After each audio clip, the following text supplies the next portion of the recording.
नमस्कार बच्चों। बीए प्रथम वर्ष की क्लास में स्वागत है। हम हितोपदेश का अध्ययन कर रहे थे। यहाँ पर प्रसंग चल रहा था कि राजा सुदर्शन किस प्रकार से सुनते हैं कि पुत्र एक ही हो पर वो गुणों से परिपूर्ण हो, और जो पुत्र गुणवान ना हो, गुणहीन हो, ऐसे पुत्र की जो कि वश में ना हो, आज्ञाकारी ना हो, ऐसे पुत्र के होने न होने से कोई फायदा नहीं है। पहले वाले श्लोकों में तो वो यहाँ तक कह देते हैं कि ऐसे पुत्र के होने से तो बांझ ही रह जाना, माता का बांझ ही रह जाना, बांझ रह जाना मतलब वंध्या रह जाना, मतलब पुत्र नहीं होना, वो ही श्रेष्ठ है। तो यही बात यहाँ पे ये कहते हैं कि को धन्यो बहुबी पुत्रे कुशूल आपूरण आडके वरम एकः कुलालंबी यत्र विश्रूयते पिता। कि कुशल आपूरण आडके, कुशल यानी वो जो फसल कटने के बाद जो धान जो बच जाता है, धान या भूसी, उससे भरा हुआ पात्र, ठीक है, उसी के समान बहु भी पुत्रे, बहुत सारे पुत्रों से, को धन्यो, कौन धन्य हुआ है। कहने का तात्पर्य यह है कि जैसे धान तो काम में आता है, लेकिन धान के निकलने के बाद जो भूसी रहती है उससे जो पूरा पात्र भर जाता है वो व्यर्थ है, बेकार की चीज़ है। और उसी समान अगर किसी के भर भर के पुत्र हुए हों, कहने का तात्पर्य 3-4 काफ़ी पुत्र हों, लेकिन वो सब भी धान के समान, भूसी के समान बेकार हों, किसी प्रकार के काम के ना हों, गुणों से रहित हों, तो ऐसे पुत्रों से कौन धन्य हो सकता है। अर्थात ऐसे पुत्रों के बहुत सारे होने पर भी कोई भी उनसे धन्य नहीं हो सकता है।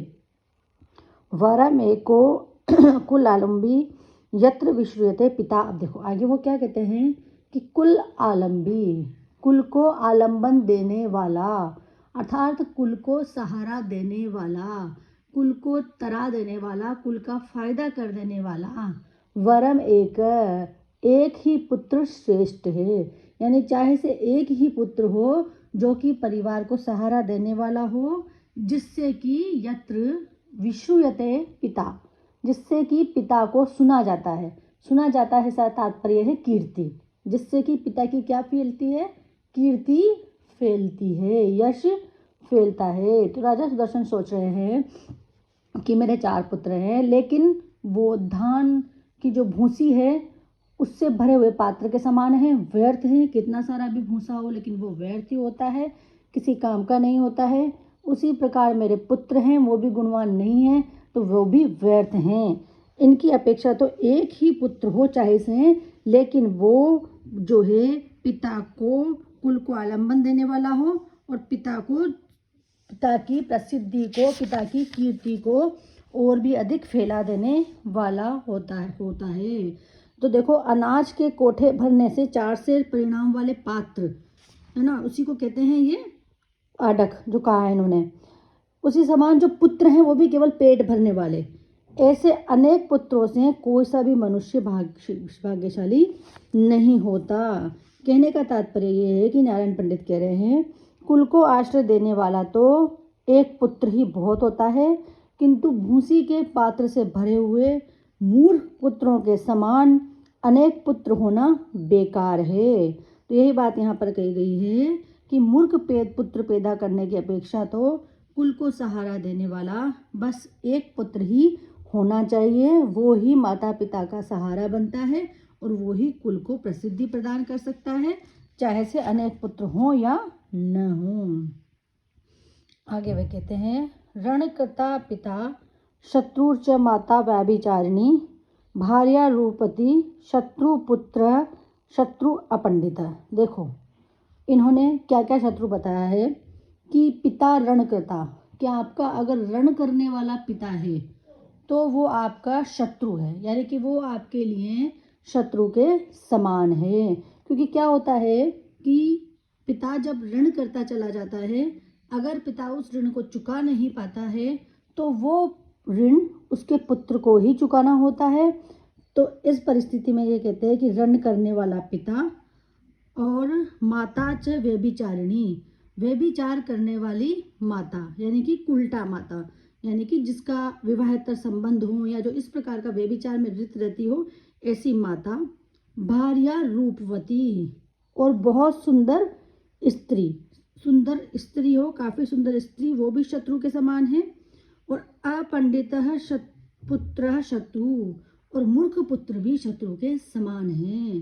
कहने का तात्पर्य यहाँ पे बताया गया है कि परिवार में ये चारों संबंध महत्वपूर्ण होते हैं, तीनों ही संबंध, और ये अगर इस प्रकार के होंगे तो वो व्यक्ति के लिए शत्रु के समान ही होंगे। जैसे अगर किसी के ऋण करने वाला पिता है तो पुत्र पैदा होते ही क्या होता है, कर्जदार बन जाएगा, और ऐसी परिस्थिति में उसके जो सुनहरे भविष्य की जो कामना है वो रह जाएगी, वो रात दिन कर्जा चुकाने में ही लगा रहेगा। तो यदि किसी का पुत्र ऐसा है तो पिता ऐसा है तो वो उस पुत्र का पिता न होकर के वास्तव में शत्रु के समान है। और जिसकी माता कुल्टा है, ऐसा पुत्र समाज में मस्तक ऊंचा करके नहीं चल सकता। तो ऐसी माता भी, व्यभिचारिणी माता भी पुत्र के लिए शत्रु के समान ही होती है, क्योंकि उसकी वजह से पुत्र को हर जगह नीचा मुंह करके देखना पड़ता है। रूपवती भार्या, बहुत ही सुंदर पत्नी। सभी ये चाहते हैं कि हमारी पत्नी बहुत सुंदर हो, जो भी है, लेकिन अगर पत्नी बहुत सुंदर होगी तो सभी क्या है, उसको कामुक तरीके से देखने का प्रयास करते रहेंगे। ऐसी स्थिति में पति तो बेचारा अन्य कार्यों में प्रवृत्त नहीं हो पाएगा, अपितु वो उसकी सुरक्षा में ही लगा रहेगा। और ये पति के लिए एक प्रकार से स्त्री सुंदर हो लेकिन बहुत ज़्यादा सुंदर ना हो, क्योंकि बहुत ज़्यादा सुंदर स्त्री होने पर भी पुरुष को हमेशा उसका ध्यान रखना पड़ता है, शंकित रहता है वो औरों से। तो ऐसी परिस्थिति में बहुत ज़्यादा सुंदर स्त्री भी पति के लिए शत्रुकारक ही होती है। और अज्ञानी पुत्र, अपंडित पुत्र, सबसे बड़ी बात कि अगर आपका पुत्र है मूर्ख है तो वो भी शत्रु के समान है, क्योंकि वो प्रतिदिन कुछ न कुछ मूर्खतापूर्ण कार्य करेगा और माता पिता को परेशान करता रहेगा। तो ऐसा पुत्र होने से तो पुत्र का ना होना ही अच्छा है। मूर्ख पुत्र भी व्यक्ति के लिए शत्रु के समान ही है। ये बात यहाँ पर नारायण पंडित कह रहे हैं। यस्य कस्य पशुतो अपि गुणवान पूज्यते नरः धनुर्विशुद्ध अपि निर्गुण किम करिष्यति। ये क्या कहते हैं, देखो कि जिस यस्य कस्य प्रसूतो अपि, जिस किसी भी वंश में अगर उत्पन्न हो, गुणवान व्यक्ति उत्पन्न हो तो उसकी पूज्यते, पूजा की जाती है। कि अच्छे बांस से बना हुआ धनु, विशुद्ध धनु, अच्छे बांस से बना हुआ धनु भी यदि निर्गुण यानी कि प्रत्यंचा से रहित हो तो किम करिष्यति, उसका क्या करेंगे। कहने का तात्पर्य यहाँ समझो बच्चों कि अगर किसी का पुत्र है, कोई व्यक्ति है, यानी कि वो व्यक्ति किसी भी कुल में चाहे से उत्पन्न हुआ हो, अच्छे कुल में, बुरे कुल में, किसी भी कुल में उत्पन्न हुआ हो, किंतु अगर उस व्यक्ति में गुण है, यहाँ पर देखो गुण शब्द और निर्गुण शब्द दो आए हैं। गुण जब यहाँ मनुष्य के अर्थ में आता है तो मनुष्य के जो गुण होते हैं, विवेकिता, स्वाध्याय वगैरह, वो सब। और जब यहाँ निर्गुण जो कह दिया गया है वो प्रत्यंचा रहित धनुष के लिए कहा गया है। प्रत्यंचा को भी गुण कहते हैं। कि जब आप कोई भी कुल में उत्पन्न हो जाए, यानी कि कुल चाहे से कैसा भी हो, लेकिन अगर व्यक्ति गुणवान है तो उसकी सब जगह पूजा होती है। उसी प्रकार कितने भी अच्छे बांस से आप धनुष बना दो, लेकिन वो धनुष अगर निर्गुण है, कहने का तात्पर्य उस धनुष में अगर प्रत्यंचा नहीं है तो वो धनुष किसी भी काम का नहीं है। इसी प्रकार से उन्होंने कहा गया है कि यस्य कस्य प्रसूत पद से ये तो होता है वंश विशुद्ध अपि वाक्यांश, दोनों एक ही बातें हैं। कि वंश विशुद्ध यानी कि बहुत ही श्रेष्ठ बांस से निर्मित धनुष, और जिस किसी भी वंश में उत्पन्न पुत्र, यानी कि अच्छे से अच्छे वंश में उत्पन्न पुत्र भी अगर मूर्ख है वो बेकार है, पिता के लिए किसी भी प्रकार के फायदे का नहीं होगा।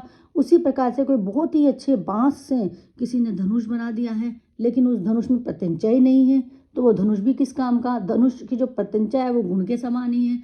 जैसे मनुष्य में गुण होते हैं वही मनुष्य काम का होता है, उसी प्रकार अगर धनुष में प्रत्यंचा होती है तभी धनुष काम में आता है। तो यही बात यहाँ पर इन्होंने कही है कि ऐसा पुत्र किसी भी काम का नहीं है जिसमें कि गुण नहीं है, चाहे से वो किसी भी वंश में उत्पन्न हुआ हो, किंतु उसमें गुण होना आवश्यक है। अर्थात ऐसा पुत्र कुछ नहीं कर पाएगा जिस प्रकार की बिना डोरी वाला श्रेष्ठ बांस का धनुष भी कुछ नहीं कर पाता, उसी प्रकार से ऐसा पुत्र भी किसी भी प्रकार संसार में गुणों की ही महिमा है। यहाँ कहने का तात्पर्य ये है, गुणा पूजा स्थानम गुणीषु, कि गुणवान व्यक्तियों की ही पूजा की जाती है।